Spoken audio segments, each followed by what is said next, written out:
welcome to another Raw Recap here on the Media Evolution channel. This is your pal Eirbal. Hope everybody's doing well tonight. I'm a little under the weather, but I'm still going to give you this Raw Recap because I must.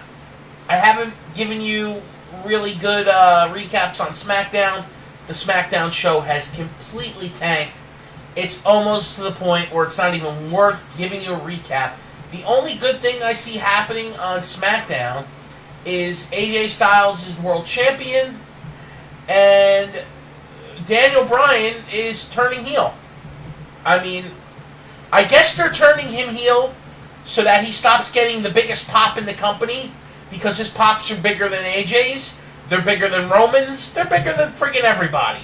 So, we'll see. Anyway, on the standpoint of Monday Night Raw, we'll jump right into it. And Braun Strowman and Kane close out the show. We'll get more to that later. Braun is the new big baby face on Brand Raw, and I guess he's the main event show because he's closing out the shows pretty much all the time now. So, and that's good. But we'll see. Anyway, the show starts out with more building of this Shield, unification / they want all the belts thing, except tonight we're going to get a bunch of singles matches. And right to start off, they vignette, a bunch of stuff from last week, and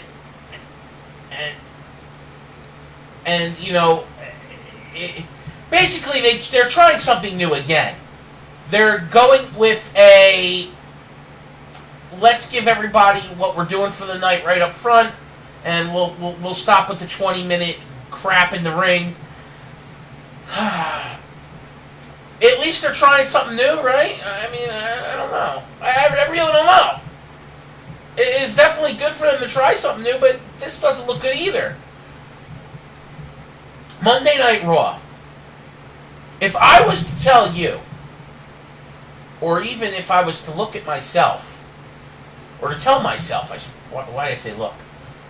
My brain's a little garbled with the meds, so sorry. But if I was to say to myself last year that Monday Night Raw, to close out Raw at the end of the year, would have matches that was Dean Ambrose versus Samoa Joe, Roman Reigns versus Cesaro, Sheamus versus Seth Rollins, Braun Strowman versus Kane, women's matches with some of the top women's talent. Asuka would be on the main roster. You got Alexa Bliss, you got Sasha Banks and Bayley and Nia Jax, all the top girls in the Fed on Raw on the show. They would have brought back Paige. There's interest there. Finn Balor is on the show. Bray Wyatt's on the show. They've got Broken Matt Hardy on the show. If you were to freaking tell me that all this talent is on the 3-hour show, if you'd have told me that a year ago, I would have said, holy shit, this show must have been great. And no, it's mediocre at best. I mean, I don't know what else to say, everybody, but it's a damn shame. It really is a damn shame that it's come to this, and I don't know if they're ever going to give us good shows again. I always think we're going to get, B to B plus at the best. I don't know if an A show can come out of this freaking writing team for the WWE. Vince doesn't pull the trigger on certain things. Brock's not on the show. The title, he's holding the title hostage. You should have put the freaking title on not Roman. They'll put it on Roman eventually. On Braun Strowman, and just ran with Braun. Even if he only had it a few months, it would be his first title reign as champion. He could have lost it to Samoa Joe. He could have lost it to Roman Reigns. Who would have cared? This whole freaking wet dream that Vince has, that he's got to freaking have Roman Reigns go against Brock Lesnar at fucking WrestleMania, is killing the damn company. He's killing his own freaking show. And it's stupid. And I'm getting tired of watching it. Been watching this shit for 30 fucking years. The best was 20 years ago during the Attitude Era. It's a waste of my freaking time to watch it now. I can't stand it no more.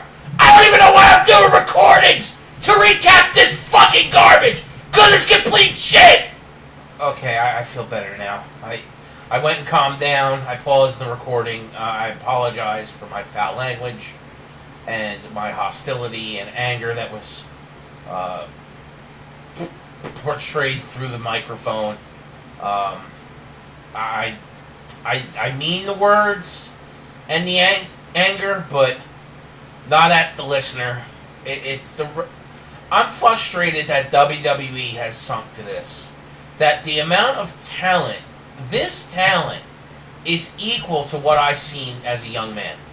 I'm about to hit 40. I've been watching wrestling since 1985. That's a long friggin' time. 30 plus years I've been watching this. And the best years, not saying that there wasn't ever good times when I was growing up, but when I was a young adult, the Attitude Era was amazing. When I was 18, going to Philly, watching ECW, and how ECW transcended sports, entertainment, and it was being used more risque attitude on both WCW and WWE at the time, which back then it might have still been called WWF. I seen that, live saw the match at WrestleMania 15 in Philly with Stone Cold versus The Rock in the main event. Those bastards were really thrown on my lap. It was so surreal. And that was it was like 98, so that was during the peak of the Attitude Era. And by 2001, when they bought WCW, it started to fall apart. And by 2004, the Attitude Era was gone. So, get a little water here because I'm under the weather. I don't mean to be so pissed off, but it hurts to know that they have this, that Kane in 2017 is main eventing Raw is a problem. I don't dislike Kane. Glen Jacobs has put his time in with WWE for 20 plus years. He deserves a little more time in the spotlight. I mean, I don't personally mind it, but it is what it is. And, as frustrating as it is to get the words out, I don't know, at least WWE's doing something, right? I mean, ultimately it's going to culminate with something. I think for Glen Jacobs, a.k.a. Kane, I don't know if he if this is his last year. I mean, I know he's got political aspirations in his home state. That's a good possibility. But, I mean, I'm sure they asked him to come back to WWE because he is under WWE contract. And, push it to where he can help out Braun Strowman and be in the main event because he's a big guy. But he's also, he's an almost 50-year-old big guy. So, they might have even brought him back because Big Show's hurt. Big Show got hurt. Mark Henry hasn't been seen. These guys are all still under contract, but they're all older. And the WWE doesn't have real big dudes anymore like it used to. If you think about it, the big guys are like Brock, who's a very large man, but he's not Big Show size. He's not Undertaker size. Braun is the biggest of the bunch, and he's not as big as them. I mean, although Undertaker looks a lot smaller now, it's to the point where I don't know.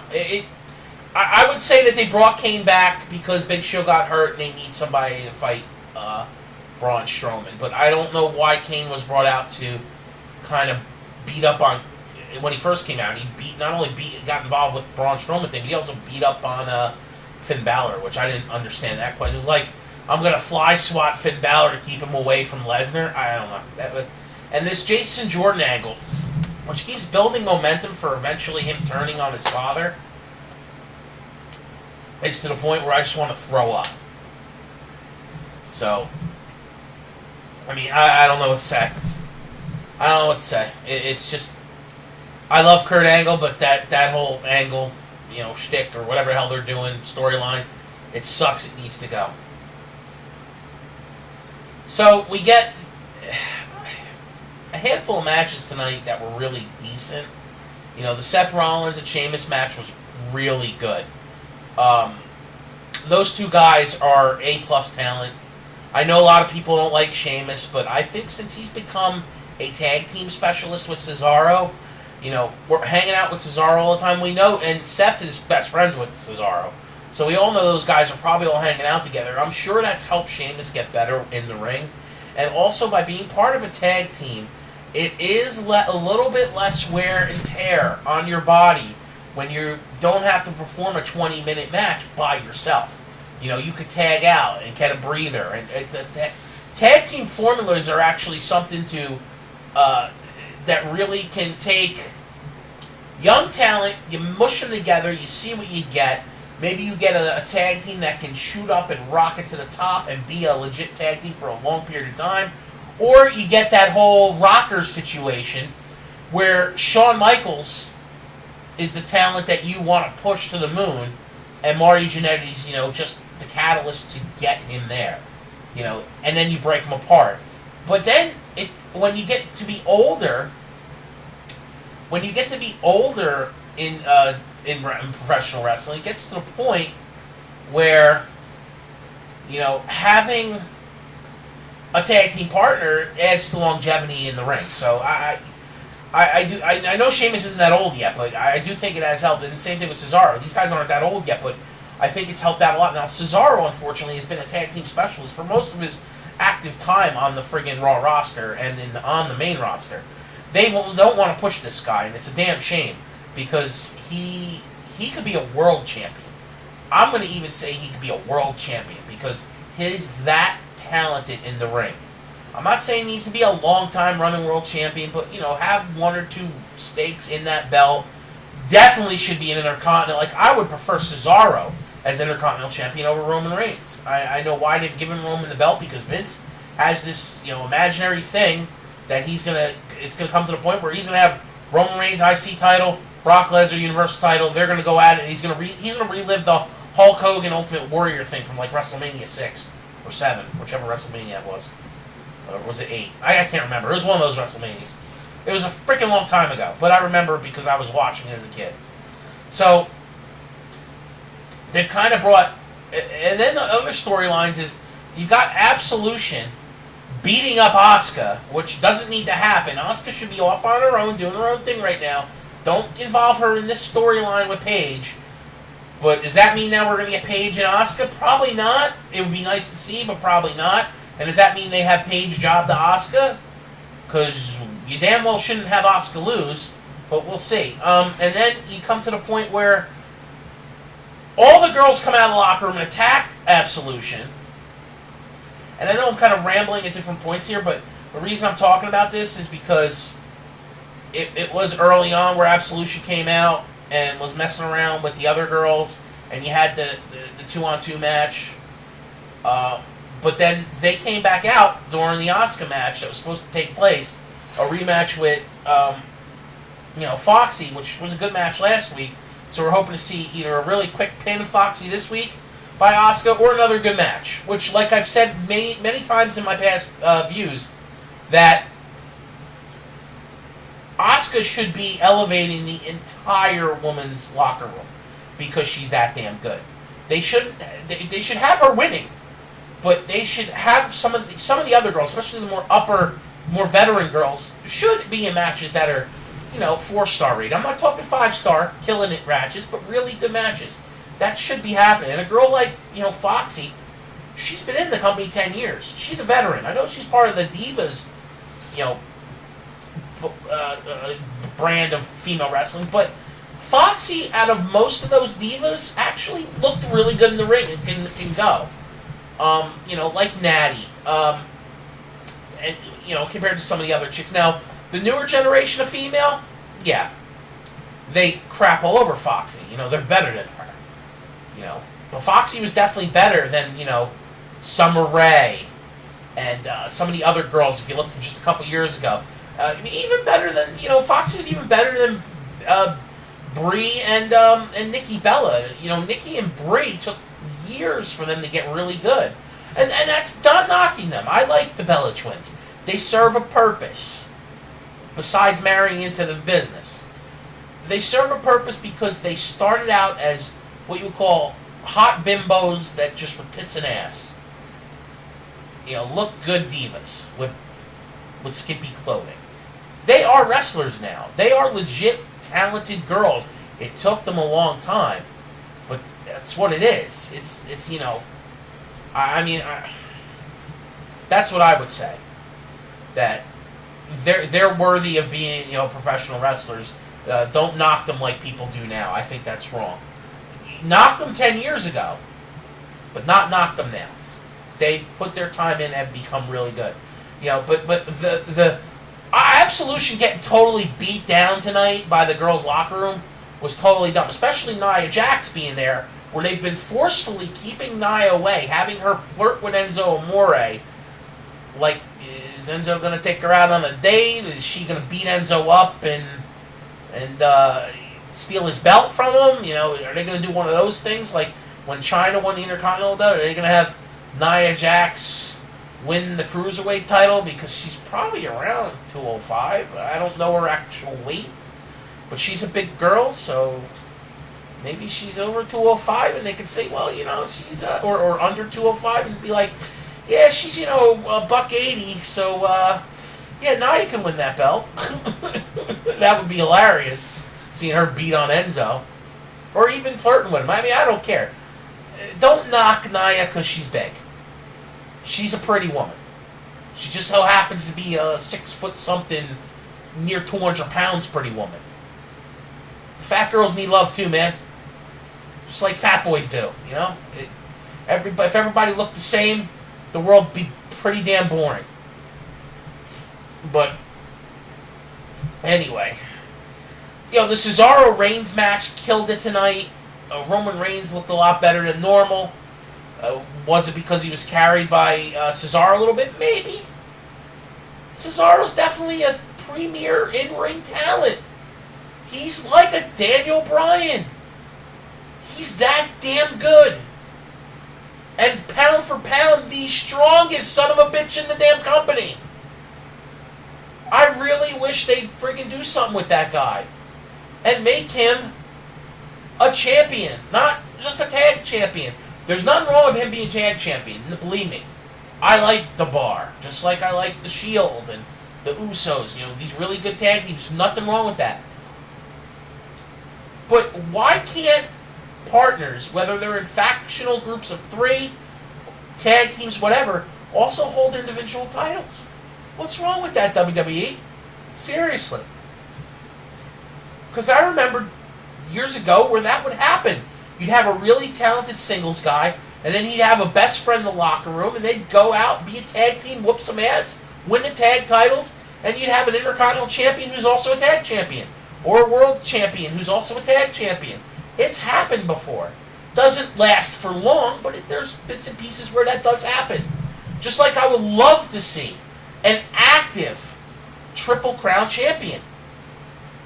I would love to see a WWE champion, Intercontinental champion, tag champion in one guy all at the same time. I would love to see that. Now, you can't totally have that. On Raw, it would have to be the Universal title and the Intercontinental title and the tag title. But, they could do that. They could do that once. Just like there's been times where you had the Money in the Bank holder was also the WWE champion. That's happened once or twice. It is what it is, everybody. Just the writing sucks and it needs to be fixed. And they did substitute. Cedric Alexander is now the next competitor to being subbed in for Rich Swann. It's like, gee, we subbed one black guy with another black guy. I didn't see that coming. The minute I saw Cedric in that match, I was like, oh, well, the other 3 lost last week. They just add Cedric in instead of Rich Swann. So they subbed out one black talent for another black talent. Nothing against it. I have nothing against him at all. I think Cedric is extremely talented, but it just looks that way. Like, oh, well, we got to have a black guy in the final match, so we have another one. We got Cedric. Put him in. I can just picture Vince fucking saying that because he's a jerk like that. But anyway, really, really decent Raw, but not an A+ or an A. You got really solid matches. Finn Balor squashing poor Curtis Axel. Curtis Axel's still in mid-card hell. Actually, he's in jobber hell. Not even mid-card hell. The Sheamus Seth match was solid. The Intercontinental match, they killed it. The girls thing was okay. Dean Ambrose and Samoa Joe, it was really good. I love me some Samoa Joe heel. He's way better as a heel than he is a babyface. I know the crowd still loves Joe, but he is a damn good bad guy. He's just a bruising, big, thick, meaty man that looks like he's going to kick your ass, and he can back it up. He did a Samoan drop on friggin' Jason Jordan on the outside of the ring. He bounced off him, dude. It was... Go watch that in slow-mo. Somebody's got to make a meme of that, dude. It was freaking awesome. And then the Dean match, Dean was Dean. Dean was crazy, wacky Dean. And Samoa Joe was Samoa Joe. But they made it work. It was really good. Joe wins Coquina Clutch. Building up that strong push because he's either beating Roman or there's something big coming for Joe down the road. Don't know what it is. Maybe it's Braun Strowman. I would love to see Braun Strowman and Samoa Joe go at it. I think that'd be good. But I know it's going to be Joe and Roman because they're going to hype up the fact that Roman's IC champion and Joe's going to push the factor that, hey, Roman, I'm the real Samoan and you've never beat me. Which is true. Joe's beaten him twice. And he's gotten over on him many times. So this is going to be more of Roman Reigns overcoming the odds BS. Because Vince, needs that. And then the show closes out with Braun and Kane, and the winner will take on Brock at Royal Rumble for the Universal title. All assuming that we're going to see one of these two guys win. We didn't get any of that. So now, are we going to see? We're going to see a triple threat, I'm guessing. Because neither guy won. It was like a no contest piece of crap. Last week he's driving through the mat of the ring. This week it's no contest. The guys are killing each other, which is fine. Either way, neither one of them is going to beat Brock Lesnar. If we see Kane go against Brock, it's a 5-minute match, squash match. And there ain't no way in hell Kane's winning. And we've never seen Kane go against Brock Lesnar throughout the careers of both men in the WWE. So that would be something to see, I guess. But like I said, Kane's at the end of his career, so who the hell knows? Then you've got...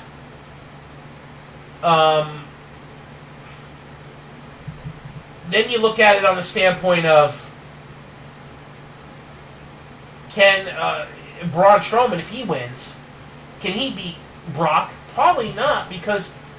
The rumor was the end of last WrestleMania that Vince was going to have Roman against Brock main eventing this WrestleMania, WrestleMania 34, because he's never gotten that true match between Roman and Brock, because the last time they had that WrestleMania 31, it was interrupted by a cash-in by Seth Rollins.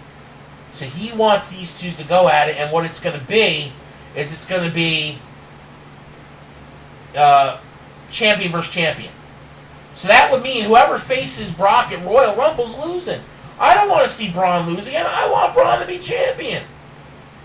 Unless they decide to give Braun the title, Brock's leaving champion again, and he's going to go into WrestleMania and face, Roman Reigns most likely. Which will really stink. That means Roman's winning the Royal Rumble as Intercontinental Champion. Ugh, I just want to throw up now.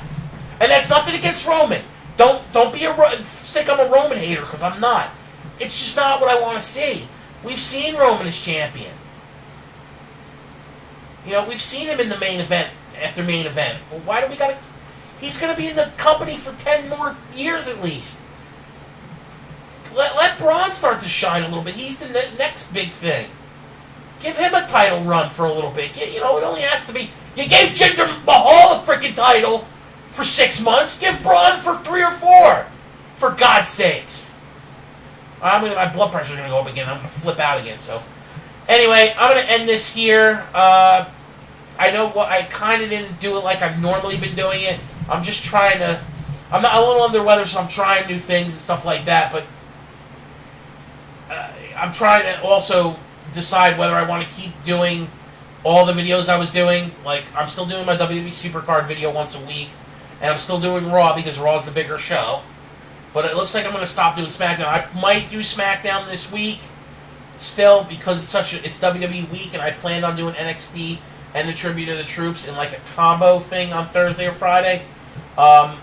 Because, NXT's never been on broadcast television, so I thought that would be cool. And the Tribute to Troops is done every year. So, I mean, it is what it is. Anyway, we will end it here. Make sure you like and subscribe. Follow me on Twitter. Tell your buddies about me. Let's get this channel bigger. I only got like 10 subs. I want to be bigger. I do want to do this. I want to give you guys content. I want to eventually expand into other categories and make my videos better. But right now I'm kind of like in a stall. Like, it's the same thing over and over each week, and I'm not sure if I'm getting any traction. It kind of sucks. So, and if you got criticism, I'll be glad to hear that too. So, anyway, see you next week. Peace.